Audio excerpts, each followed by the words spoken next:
messieurs, bonsoir. Merci de rester fidèles encore au programme de Thiaroye TV International. Bienvenue à ce 17e numéro de votre émission éducative dénommée Le Temps de philosopher.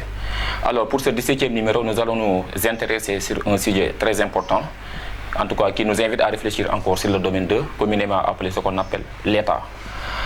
Lorsqu'il s'agit de réfléchir sur l'État, les questions fondamentales et essentielles auxquelles nous sommes confrontés sont les suivantes. Qu'est-ce que l'État? L'État est-il le garant ou le fossoyeur de la liberté? Pour répondre à cette série de questions, il sera fondamentalement nécessaire de faire ce qu'on appelle un tour d'horizon. De prime abord, il faut comprendre que la fonction assignée à l'État a souvent été analysée sous un angle conflictuel, a souvent été analysée de manière diverse. Si pour certains, l'État nous garantit la liberté, d'autres par contre estiment que l'État est un véritable fossoyeur de la liberté.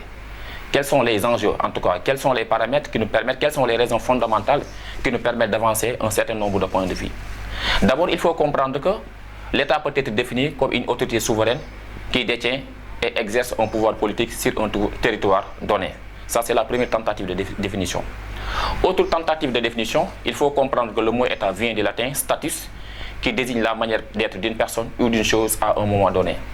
S'il en est ainsi, on comprend que l'État semble être incontournable, l'État semble être inhérent, l'État semble être important dans la vie en société.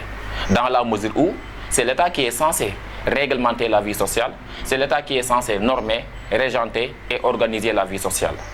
Parce que l'homme est par essence un être qui aspire à éclairer son existence et à vivre pleinement sa liberté.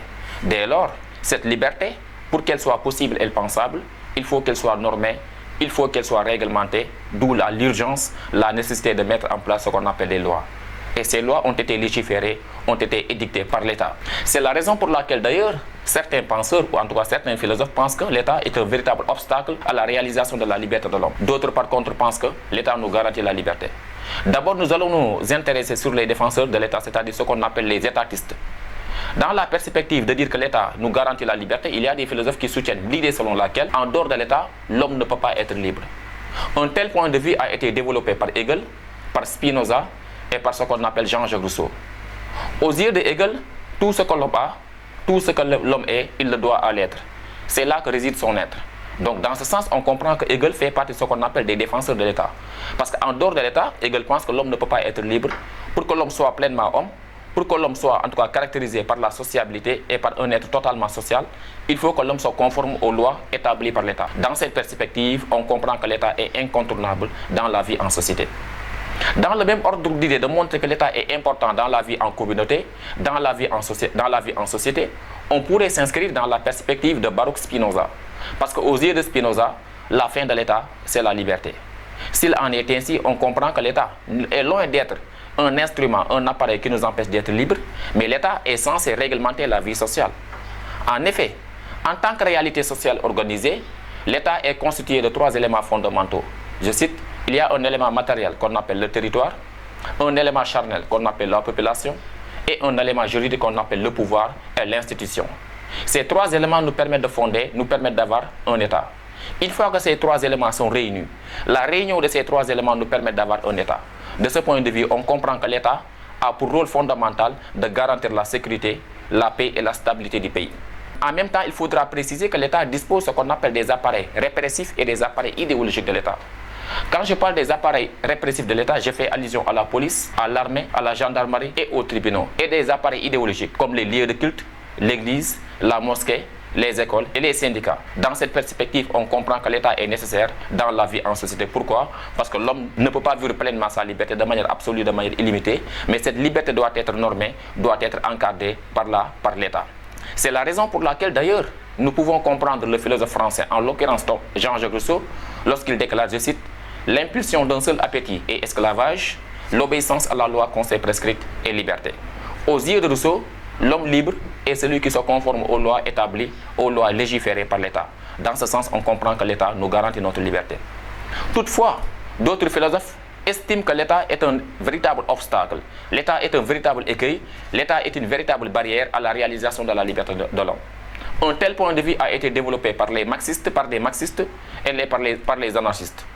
Aux yeux des anarchistes, l'État est un véritable instrument de domination, d'exploitation de l'homme par l'homme. Aux yeux des marxistes également, l'État apparaît comme un instrument qui nous empêche d'être libres. Prenons l'exemple des anarchistes. Parce Parce que les anarchistes estiment que l'homme est naturellement bon. Laissé à lui seul, il est capable de faire le bien. En d'autres termes, l'homme est par essence caractérisé par une bonté naturelle. Par conséquent, l'homme n'a pas besoin d'être gouverné. C'est la raison pour laquelle d'ailleurs les anarchistes stipulent leur mantra, leur credo selon lequel ni Dieu, ni maître. En d'autres termes, il est interdit d'interdire. Parce que les anarchistes pensent que tant qu'il y a l'État au sein de la société, les hommes ne seront jamais libres, mais la liberté humaine sera toujours bafouée, bâillonnée et bridée. Pour empêcher que l'homme, cette liberté soit bafouée et bâillonnée, il faudra que l'État disparaisse, d'où le dépérissement entre guillemets de l'État. C'est dans ce sens que les anarchistes préconisent l'idée selon laquelle l'homme doit vivre pleinement sa liberté. En d'autres termes, on doit vivre dans une société dans laquelle et par laquelle notre liberté doit être absolue, notre liberté doit être illimitée. Dans le même ordre d'idée de montrer ce qu'on appelle le dépérissement entre guillemets de l'État, des marxistes estiment que l'État a souvent tendance à se ranger du côté des bourgeois. De ce point de vue, on comprend qu'il y a ce qu'on appelle la lutte des classes sociales. C'est pourquoi des marxistes dénoncent farouchement l'existence de l'État dans la société. C'est pourquoi les marxistes soutiennent l'idée selon laquelle l'État doit disparaître dans la société. Pourquoi? Parce que l'État, avec ses lois contraignantes et coercitives, empêche aux citoyens de manifester librement leur point de vue et de manifester leur liberté.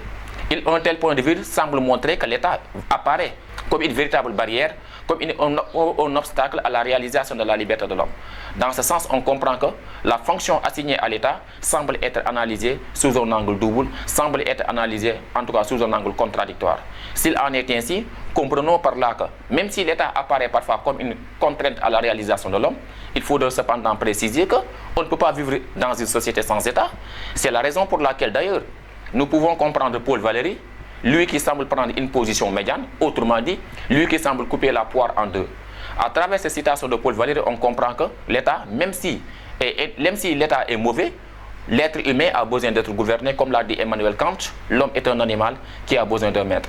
C'est la raison pour laquelle d'ailleurs nous pouvons comprendre Paul Valéry lorsqu'il déclare, je cite, « Si l'État est fort, il nous écrase, s'il est faible, nous périssons. » Par conséquent, on peut en dire que la société, pour qu'elle soit normale, pour que la société ne sombre pas dans l'anarchie et dans le chaos, il faudra mettre en place un État qui est fort, qui soit capable de prendre en charge les préoccupations et les aspirations de la société.